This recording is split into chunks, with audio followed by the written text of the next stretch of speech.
setidaknya Anda harus punya kayak pola komunikasi yang berubah dari menggunakan komunikasi media sosial lewat WA grup, lewat segala rupa yang isinya hanya kadrun, kampret, cebong, segala macam. Saya bilang, itu jangan lagi tertarik pada posisi itu.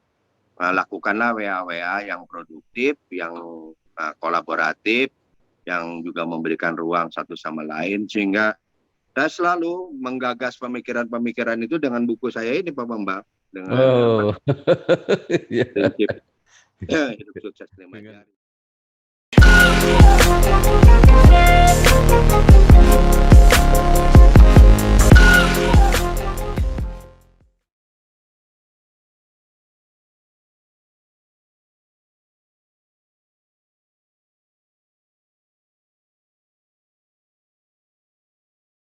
Assalamualaikum warahmatullahi wabarakatuh.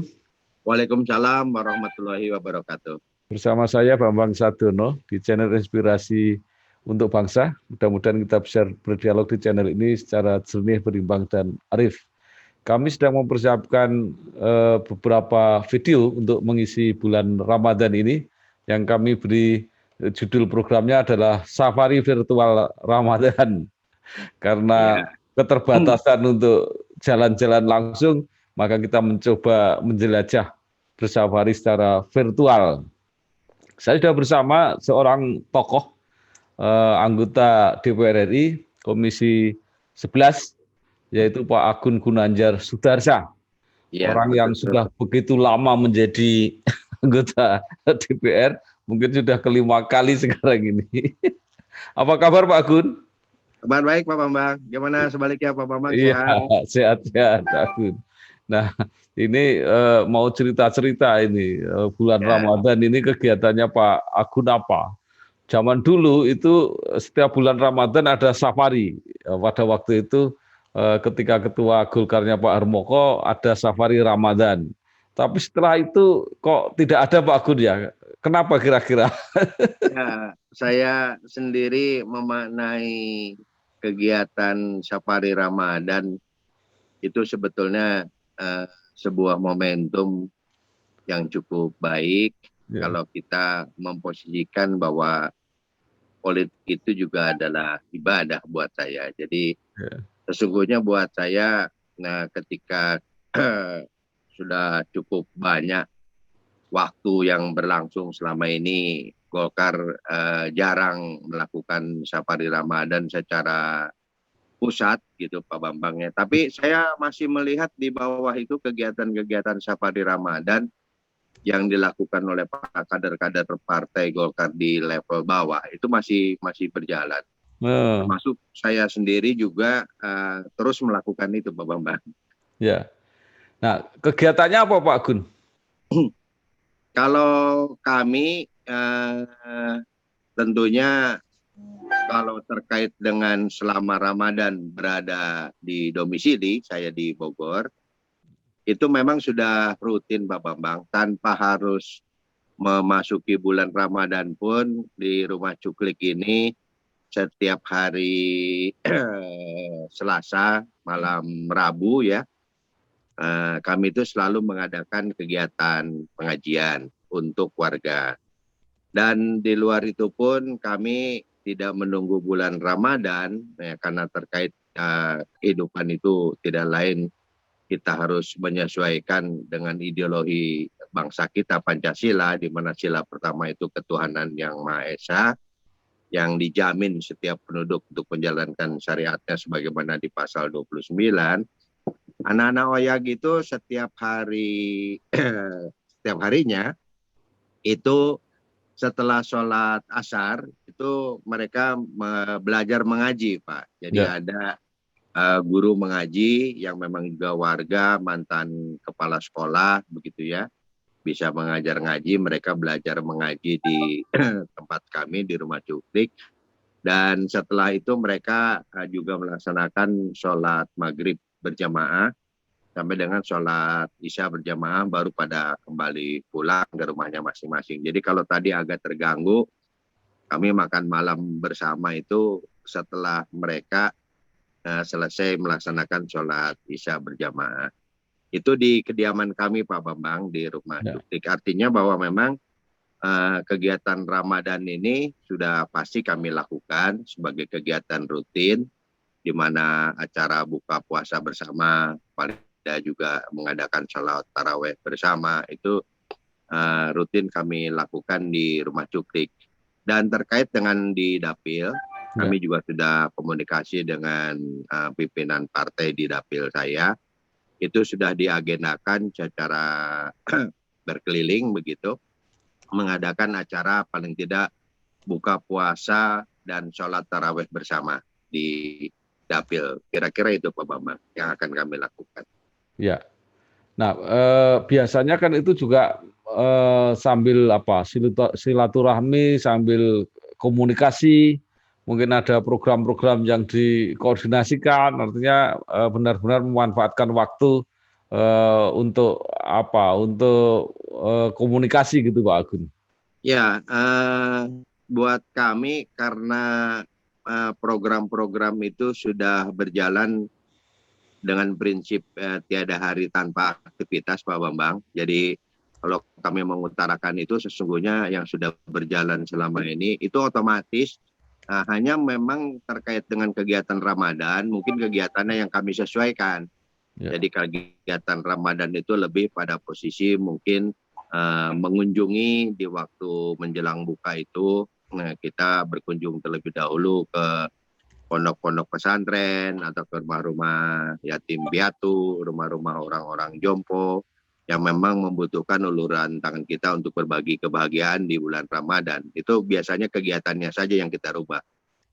Dibandingkan dengan kegiatan rutin yang lain kan biasanya kita jumpa dengan para pengusaha kecil, UMKM, dengan anak-anak pelajar sekolah dan sebagainya. Tapi mungkin untuk bulan Ramadan ini lebih difokuskan ke mereka-mereka yang memang butuh perhatian dalam menjalankan ibadah Ramadan ini supaya betul-betul bisa merasakan suasana Ramadan ini dengan penuh keikhlasan dalam menjalankan ibadahnya itu, Pak Bambang. Ya. Kalau suasana pandemi COVID bagaimana Pak Agun? Ini agak mengurangi atau agak mengganggu apa tidak? Kondisi pandemik itu kan sesungguhnya ada kriteria-kriteria. Seperti saya sendiri, kalau mau berangkat ke Dapil itu pasti saya melakukan swab antigen dulu Pak Bambang. Dan itu memang sudah difasilitasi oleh pemerintah, oleh negara, tidak berbayar gitu ya. Kami tinggal ke Yankes di DPR. Nah, tentunya kami berangkat ke sana. Nah, selama kegiatan di sana pun kami tetap melakukan pemberitahuan kepada Satgas COVID setempat, tentunya dengan mekanisme protokol COVID yang sudah dilakukan. Tetap pembatasan itu memang kita lakukan. Jadi sedapat mungkin kegiatan yang tidak dalam posisi harus berkerumun dan lain sebagainya. Dan menurut hemat saya selama ini pengalaman bisa jalan tuh Pak Bambang. Asalkan kitanya konsisten dengan aturan, prosedurnya juga kita tempuh, tidak serba dadakan, sebelumnya sudah dikonfirmasikan, di lapangan sudah ada persiapan-persiapan lebih awal. Alhamdulillah selama ini berjalan baik gitu. Yeah. Nah, tetapi kan sekarang ada pengumuman pemerintah bahwa Idul Fitri aja tidak boleh mudik, Pak Agun. Ya, itu kan ketentuan tidak boleh mudik itu harus ditafsirkan dalam kondisi massal, Pak Bambang. Ya, dalam kondisi massal, mudik yang massal dan sebagainya. Tapi di sana juga kan ada protokol yang sudah diatur ya, petunjuk terakhir yang saya dapatkan itu bahwa kalau berangkat keluar Jakarta menggunakan pesawat harus swab antigen PCR, kemudian di bandara juga ada pemeriksaan lebih awal lagi dan sebagainya. Sepanjang persyaratan itu bisa ditempuh, bisa dipenuhi, kita lengkapi dengan persyaratan administratif, suratnya, walaupun dengan fisiknya juga kita kan tidak mungkin kalau tidak sehat kita bergerak berjalan. Dan tentunya di lapangan di sana pun menurut hemat kami pengalaman selama ini kalau mereka itu sudah diberikan informasi, diberikan tahu dan sebagainya, itu rata-rata berjalan baik dan tegas kami menyampaikan bahwa kalau ada keluhan-keluhan seperti sedang dalam posisi flu, demam, batuk-batuk atau sakit-sakit lainnya itu ya diharapkan tidak perlu mengikuti. Dan petunjuk-petunjuk tertulis itu sudah lama kami lakukan dalam rangka sosialisasi COVID di Dapil Bapak. Oke. Kalau komunikasi virtual dimanfaatkan apa tidak Pak Gun? Dimanfaatkan. Ya. Justru keberadaan anggota DPR ini kan terikat dengan posisi masa sidang dan masa reses Pak Bambang. Seperti Ya. sekarang dalam masa sidang, kami terus melakukan kegiatan-kegiatan itu secara virtual dan itu bisa berjalan seperti komunikasi dengan pimpinan partai, seperti kemarin dengan musyawarah-musyawarah partai di tingkat kecamatan ya secara fisik saya tidak hadir tapi pakai Google, fasilitas Google kita bisa dialog komunikasi secara virtual. Jadi sesungguhnya menurut hemat kami bahkan ada hikmah lah yang cukup bermanfaat dari pandemi COVID ini, melatih setiap orang untuk tetap menjaga mekanisme komunikasi dengan era digitalisasi. Ya, jadi malah kelihatannya lebih bagus ya. Tiada hari tanpa apa dulu istilahnya, tiada hari Ya, tanpa tiada hari tanpa komunikasi. aktivitas itu betul-betul bisa lebih berjalan efektif, Pak. Karena mereka juga menjadi ramah, menjadi dekat dengan pemanfaatan penggunaan teknologi gitu.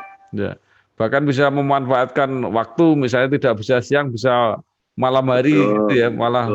Betul sekali, Pak Bambang. Ya. Jadi malah komunikasi bisa penuh. Kalau dulu kan mesti harus datang, jalannya jauh dan sebagainya. Ya, justru menurut hemat kami itu jauh lebih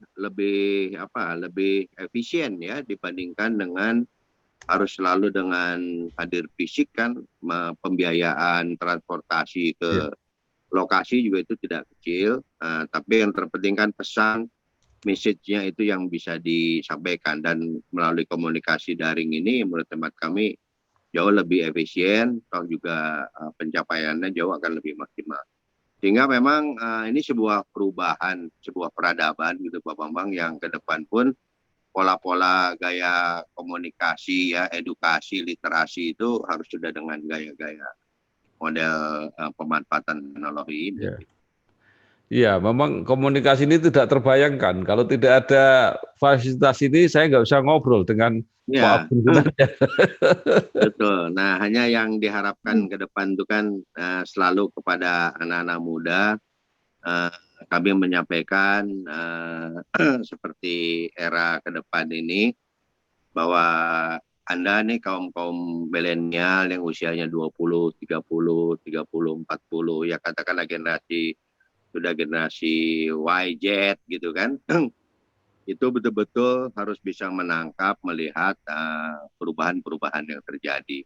Nah, perubahan-perubahan yang terjadi ini Anda harus bisa mengikuti perkembangan yang ada, karena ke depan Anda tidak akan ada lagi pola komunikasi sosial yang sifatnya fisik, itu sudah agak jauh menghilang ya, berkurang, bahkan mungkin bisa menghilang.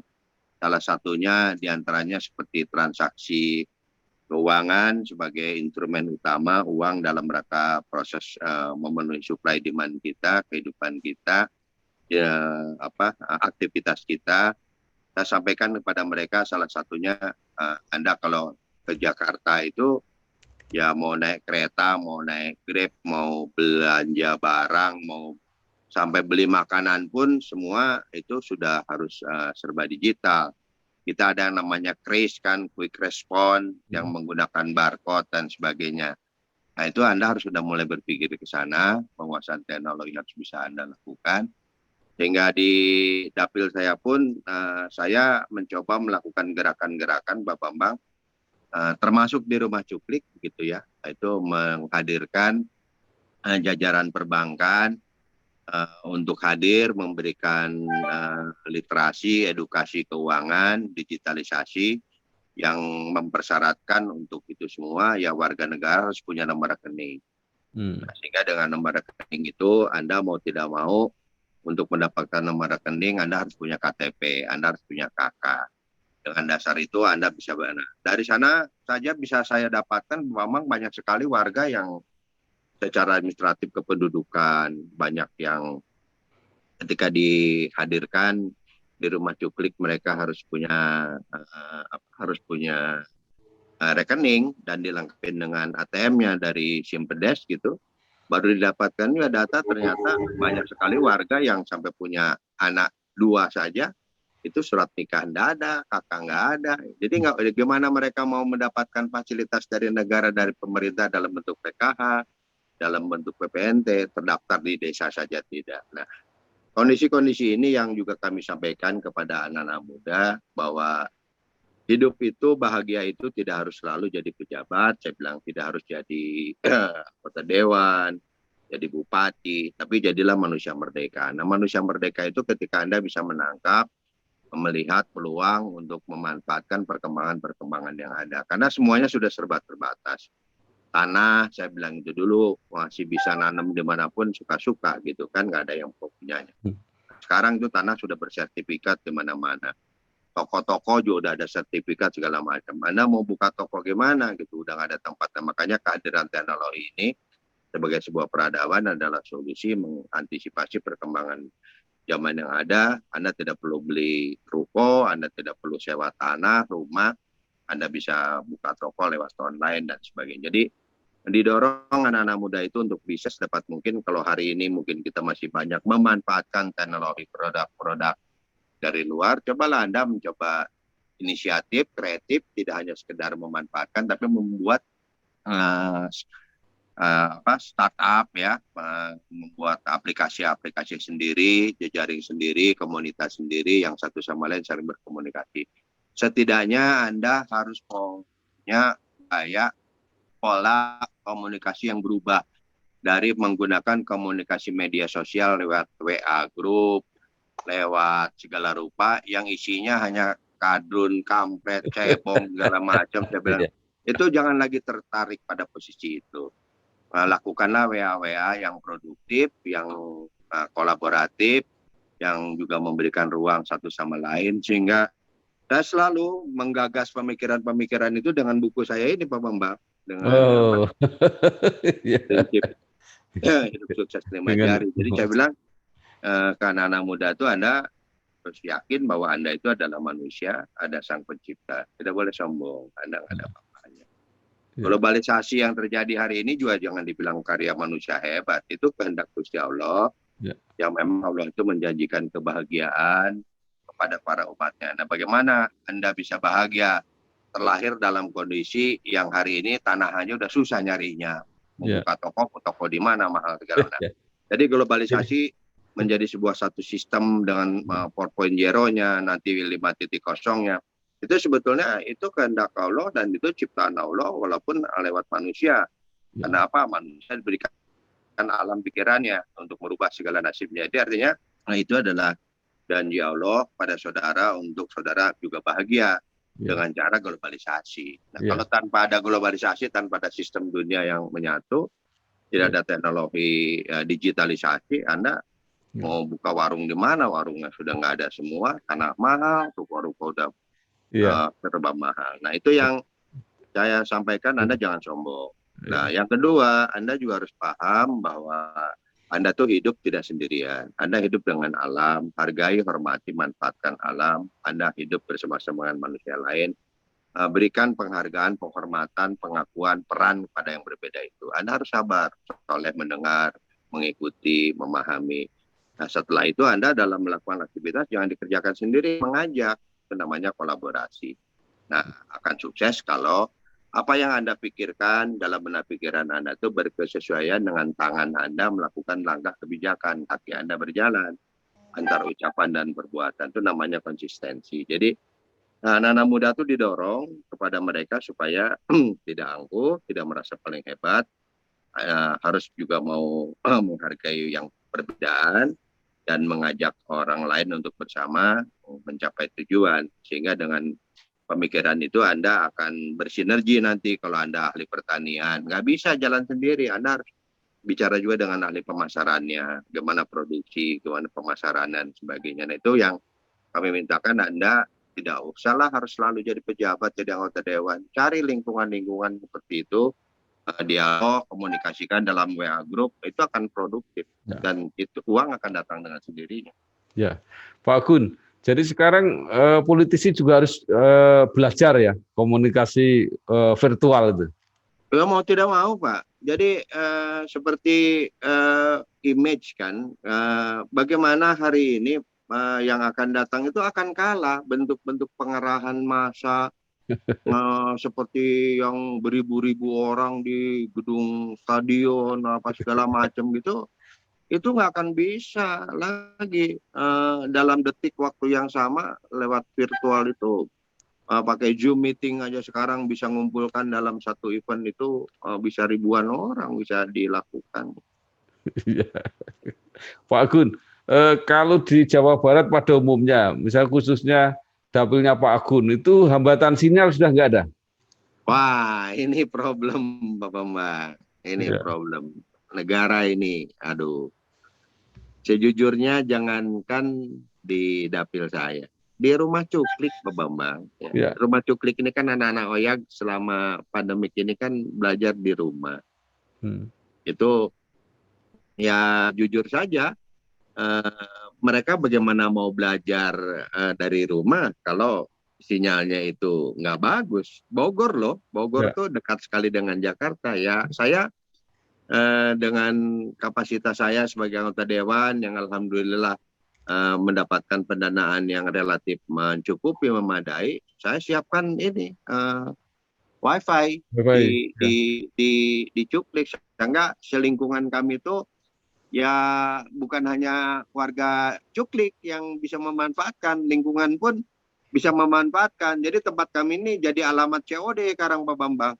Jadi yang belanja makanan, belanja barang itu pakai alamatnya rumah cuklik. Jadi pada datang warga kemari gitu. Jadi ini problem yang apalagi di dapil Pak Bambang. Wah, kalau udah masuk ke daerah-daerah gunung saya juga hilang komunikasi mau nggak mau. Jadi jauh-jauh hari persoalan itu yang kedua juga persoalan listrik gitu Pak Bambang. Persoalan listrik juga jadi ini masih jadi masalah. Bayangkan di dapil saya di Pangandaran, desa wisata juara, sampai hari ini listriknya belum ada, Pak Bambang. Iya, iya. Jadi masih ada hal yang mengganggu walaupun sudah siap komunikasi virtual, tapi mungkin sarana belum memadai, gitu Pak Agun ya? Ya, betul. Jadi dengan kata lain itu harusnya kan komunikasi sebagai bagian vital dalam konteks interaksi ya, untuk menjalin sebuah aktivitas untuk mencapai target tujuan yang sudah ditetapkan kan tidak mungkin tanpa komunikasi. Nah ternyata negara harusnya memprioritaskan hadir di sektor itu, listrik gitu. Sebetulnya itu kan sesuatu yang naif ya kalau Indonesia yang begitu luas itu bisa berdiri megah gedung-gedung tinggi, apartemen, kemudian hotel-hotel, tempat-tempat wisata, bandara yang luar biasa. Dan itu memang memberikan kontribusi terhadap pertumbuhan ekonomi nasional kita baik, nilai tukar kita juga baik, inflasi kita juga terkendali. Tapi di satu sisi kita juga tidak boleh mengabaikan sejumlah warga masyarakat kita yang masih jauh di gunung-gunung, di pedalaman, di pesisir-pesisir, yang belum terjangkau listrik maupun belum terjangkau jaringan telekomunikasi. Itu vital menurut saya, itu harus diprioritaskan. Dan ini menurut hemat kami, waktu kami di Komisi 1 kan sudah ada Palapa, Palapa 1, Palapa 2 yang dilakukan oleh Menteri Kominfo sebelumnya. Nah, perkembangan berikutnya saya tidak lagi mengetahui secara pasti, tapi yang jelas faktanya di lapangan itu masih bermasalah, masih belum terpenuhi. Ya, itu termasuk saya ingat perjuangan Pak Agun supaya anggaran itu juga lebih banyak yang diarahkan ke daerah supaya daerah-daerah juga bisa mengatasi persoalannya gitu kira-kira. Iya Pak Bambang, jadi kan kalau kita mau jujur ya, sederhana sebetulnya kalau mau serius mau ngurus rakyat. Pertanyaan pertama itu kan kita mau mengurus rakyat, kita balik tanya dulu rakyatnya ada di mana. Ya rakyatnya kan tersebar dari Sabang sampai Merauke. Kalau tersebar dari Sabang sampai Merauke, maka kebijakan-kebijakan yang harus dilakukan kepada rakyat itu harus menyentuh dari Sabang sampai Merauke. Nah, jangan hanya menumpuk orang bagaimana nggak pertumbuhan ekonominya tinggi melampaui tingkat pertumbuhan ekonomi nasional gitu ya. Karena perputaran ekonomi keuangannya begitu dahsyat. Nah, tapi di satu sisi ada daerah yang mungkin mirip kelaparan dengan harga agak susah. Contohnya misalkan, karena semuanya itu serba sentralistik, semuanya serba di Jakarta. Di Jakarta apa yang tidak bisa kita lakukan? Di Jakarta apa yang menjadi hambatan pembangunan? Tidak ada gitu. Tidak ada. Tapi ketika kita melangkah sedikit saja bergeser ke Jakarta ke Bogor saja. Di Bogor aja wifi apa saya harus gunakan wifi. Itu masih Bogor. Belum lagi kalau bicara di pedalaman yang agak dalam di Sukabumi, di Cianjur gitu ya, di Jampang Kulon, di Pelabuhan Ratu, itu kalau Pak Bambang mengalami jalan-jalan mungkin juga termasuk di Jawa Tengah di kabupaten-kabupaten tertentu. Belum lagi bicara soal wilayah yang di luar Jawa. Nah ini yang menurut teman kami harusnya alokasi kebijakan pemerintah dalam pembangunan itu, terutama di sektor keuangan ya, karena uang lah yang menggerakkan roda ekonomi sebagai alat tukar, alat transaksi gitu ya, supply demand, alat bayar. Itu sebaiknya memang didistribusikan secara adil, secara merata, sesuai dengan jumlah penduduknya, sesuai dengan jumlah wilayahnya, sesuai dengan juga kebutuhan yang dibutuhkannya. Nah, secara variatif gitu ya, itu dari Sabang sampai ke Merauke. Tapi kalau lihat kebijakan yang terjadi hari ini kan semua terpusatkan di Jakarta. Nah, contohnya saja kementerian-kementerian. Kementerian-kementerian itu untuk apa lagi anggaran besar-besar di kementerian? Harusnya yang besar itu dinas-dinas di provinsi dan kabupaten. Anggaran pendidikan, itu kan lebih banyak uangnya di pusat Pak dibandingkan dengan sebaran ke seluruh provinsi dan sebaran ke seluruh kabupaten kota. Ya. Ke seluruh kabupaten dan keseluruhan provinsi digabung jadi satu anggaran pendidikan yang diturunkan ke daerah itu masih lebih besar yang ada di Jalan Jenderal Sudirman di Kementerian Pendidikan. Begitu pula juga dengan kementerian-kementerian lain, Kementerian Kesehatan, Kementerian Perhubungan, semuanya anggarannya lebih besar anggaran pusat daripada anggaran ke daerah. Nah, sementara anggaran pusat itu kan di Jakarta, sehingga tender para pengusaha dan sebagainya. Jadi jangan heran kalau pejabat-pejabat daerah lebih sering nginep di Jakarta karena mereka ngurus segala sesuatunya di Jakarta. Lalu di daerah dapat apa? Uangnya itu dipakai lagi jalan ke Jakarta, makan di Jakarta, tidur pula di Jakarta. Masih ada sisa uang jalan, sekali-kali jalan-jalan ke Mangga 2, kan begitu Pak. Boleh cek di Jakarta kondisinya seperti itu. Gimana Anies Baswedan nggak surplus pertumbuhan? Jadi bukan hebat-hebat amat pimpinan daerahnya, tapi karena memang kebijakannya yang membuat Jakarta jadi kaya raya. Sementara daerah miskin terus. Gitu. Ya. Terima kasih sekali Pak Agun. Dan Pak Agun masih harus terus berjuang ini ya. Amin. Selamat bekerja dan itu pas di Komisi 11 yang antara lain membidangi keuangan. Ya, mungkin terakhir Pak Agun mau menyapa konstituen, mau mengucapkan selamat menjalankan ibadah Ramadan. Kami persilahkan, monggo Pak Agun. Ya, kepada seluruh masyarakat bangsa, terutama kaum muslimin dan muslimah yang di tanah air, terutama yang ada di dapil saya, di Kabupaten Ciamis, di Kabupaten Pangandaran, di Kabupaten Kuningan, dan di Kota Banjar.